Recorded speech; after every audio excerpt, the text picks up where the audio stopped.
Happy full moon lunar eclipse in Aquarius 2017. You're watching the Magic Academy.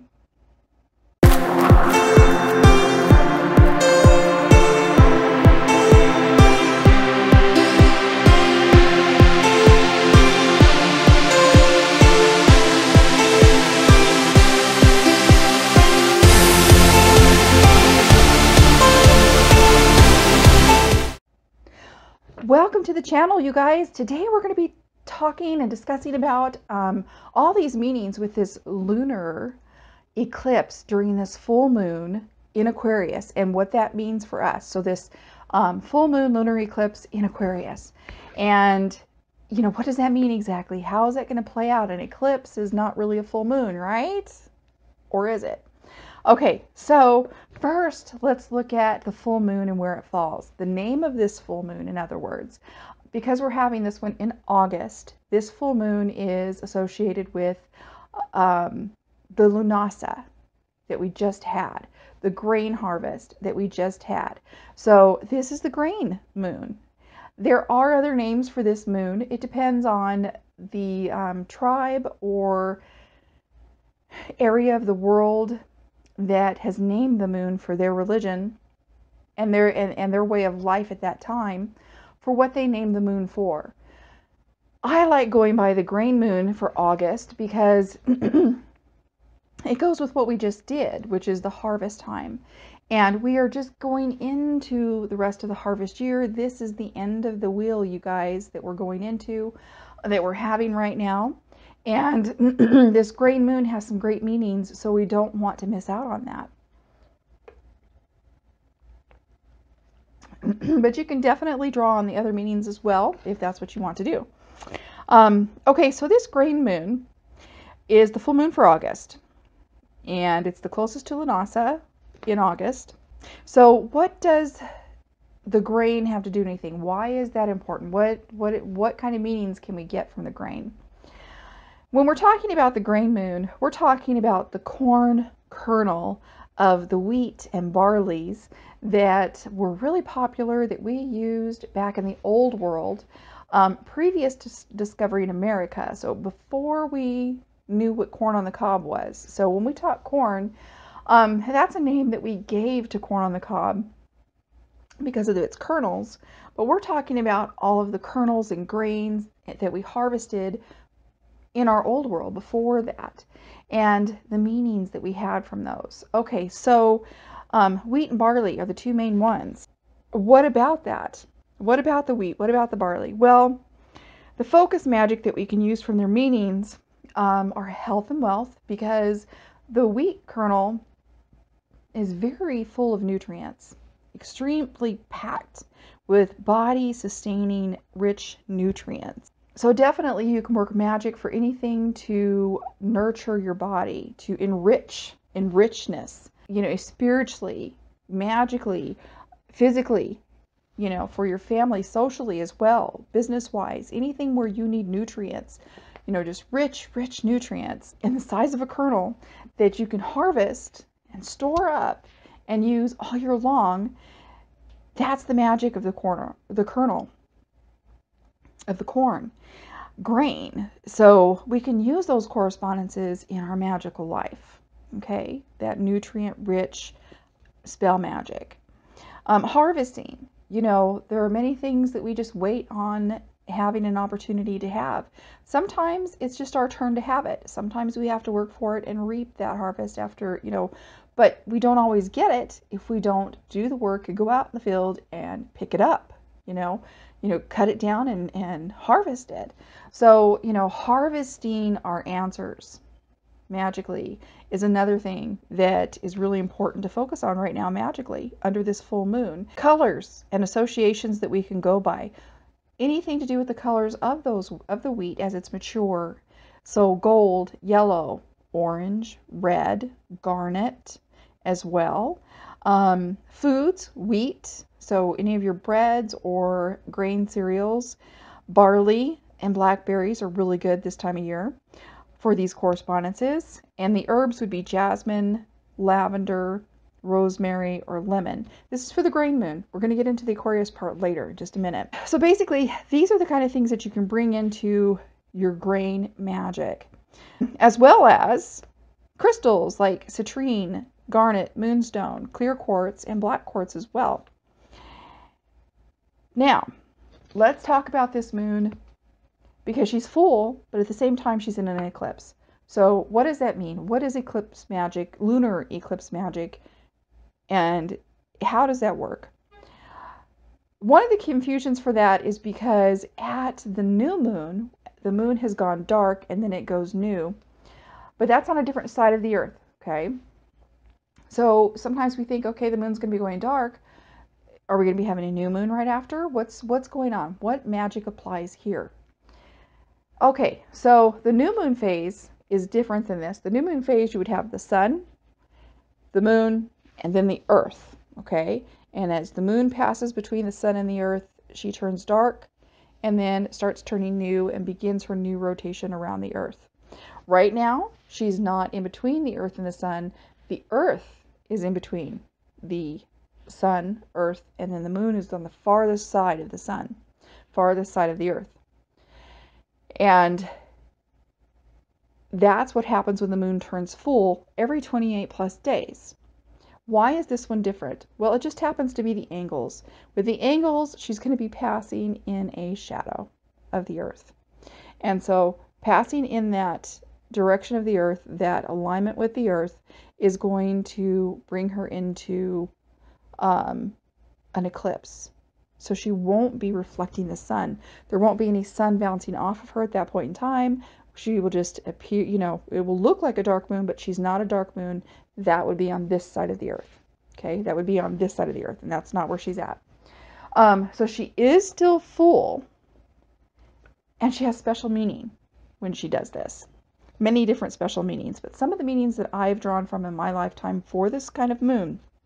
She is still full, and she is still dispersing her abundance to us. However, she is gone under the cover of night, an incognito. Okay?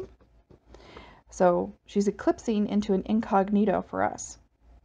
She's not in a shadow way, and she hasn't disappeared, really.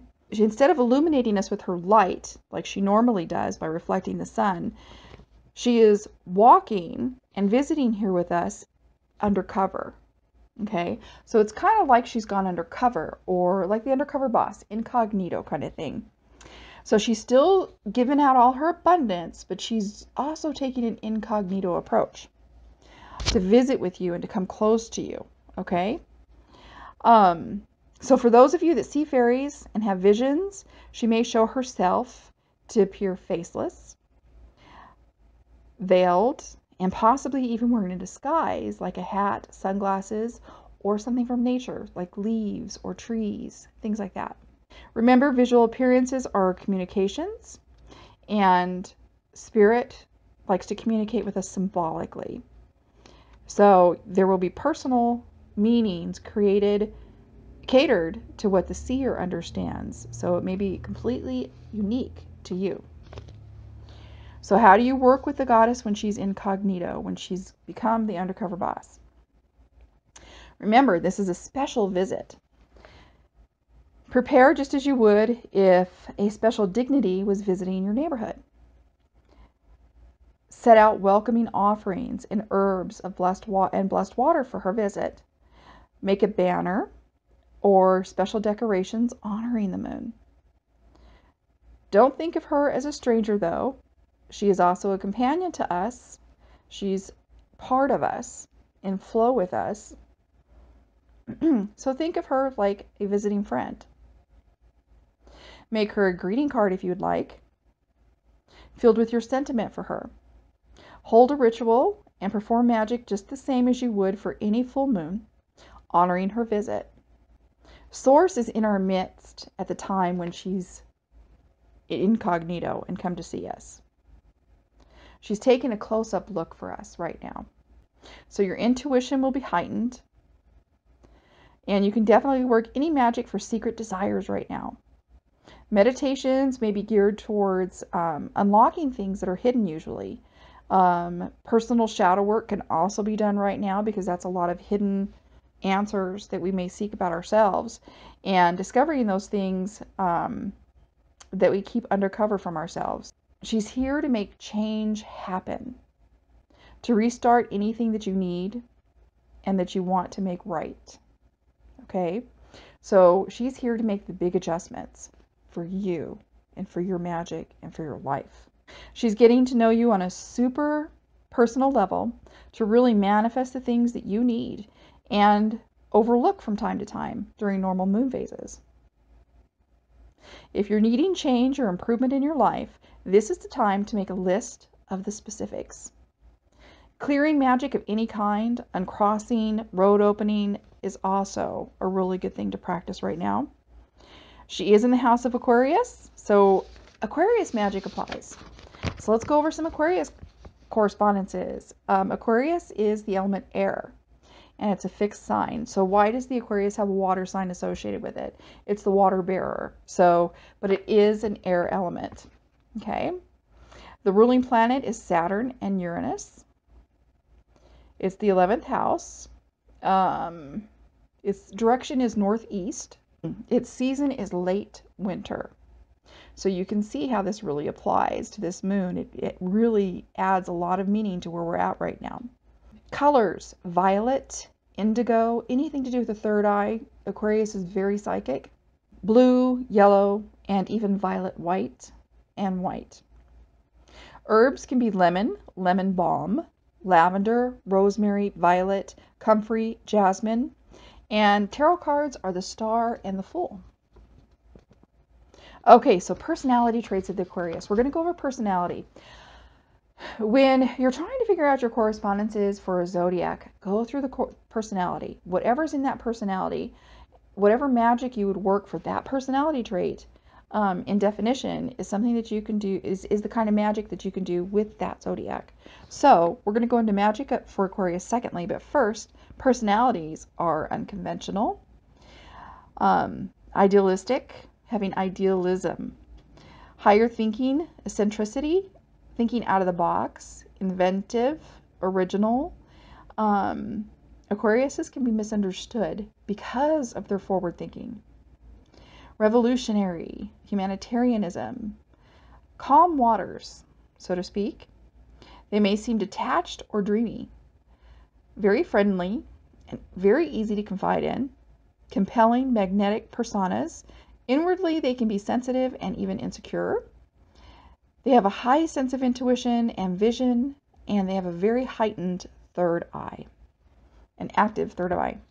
Okay, so magic that you can do with Aquarius: third eye magic, intuitive magic, higher education, inventive, entrepreneurial magic or wishes, business, spells to help be understood. Since Aquariuses are very often misunderstood people with their thinking and their ideals, maybe spells to help you be a better communicator with your ideas. Speaking in public, self-confidence, vision quests are great during anything Aquarius. Humanitarianism, justice, how you are outwardly perceived, so magnetism as well, inward securities, and social skills. You know, any kind of social lacking that you have that you may want. This is a great time to do some magic for that. Remember, the moon is still in perigee, so she is super potent and abundant, which we talked about. And let's talk about what kind of crystals. I'll show you some crystals and things that, you know, I'm going to be blessing. This is a great time to bless your crystals and spending some time thinking about how you want to work with them the rest of the year or in your lifetime. Maybe crystals you haven't used before, things you haven't, magical things that you have that you haven't used for yourself before that you might want to start applying to your life or see how you can use them. Anything, even anything, not even magical items, anything. This is the time to make a list or get out all your stuff and see what you can start using in your life that you haven't used before. Get the big ideas. Think out of the box. Think a little modern. If you ever wanted someone to come along and bring all that kind of jazz to you and do it successfully, this Aquarius moon is awesome for that. It'll be very personalized for that. So, of course, amethysts are great. Any of your white stones, selenite, howlite, okay, snow quartz, anything like that. You can definitely use any kind of points and pyramids, okay, any kind of geometrical or sacred geometry items. Those are awesome too. Blue crystals, believe it or not, because that's a part of Aquarius. So, you know, blue calcites, any kind of blue crystal is awesome, as well as even some green. Larimar can be used wonderfully right now, and pink crystals too. Really, there is no limitation anytime you're doing magic. You can apply it to the need that you have to work with during those correspondences. Okay, so candles. What did I do for candles? I've got a protection candle. I took a spice jar. You guys can see that. And I filled it full of a black candle wax that I'm going to use for my protection. Then I made this candle for my moon focus, okay, for the focus of the goddess. And it is a black bowl, okay. It looks white on the top, but in the middle you can see with this little wick right here, it's quite blue. So I've used an indigo blue candle underneath. So about right here down, it's all indigo blue for psychic abilities, intuition, and anything to do with Aquarius, okay. And then of course I've got some Aquarius ingredients on the bottom of that candle, and it's just empowered, it's ready to go. So you guys can do that as well. I have a sodalite on the bottom of this candle. I am so ready for what this candle can bring me right now. With the energies I've poured into it, I can't wait to release them and really thrive and use them. Okay, so you guys, what I want you to do is go to my blog post. This is my blog post. It is listed down below in the description box. Check it out. Subscribe to my newsletter so you guys can know when I'm posting a video. And maybe you can read up on the blog post before the video posts even. So subscribe to that. Become a member of my website. I'd really appreciate it. Don't forget to like this video and subscribe, and enjoy your full moon. Sorry, hold on. Enjoy your full moon lunar eclipse in Aquarius 2017. Blessed be. Thanks for watching. Don't forget to subscribe and like this video. Also, if you're looking for more, go ahead and click the image in the center. That'll take you to all my playlists, and you can find me on my social media in the description below.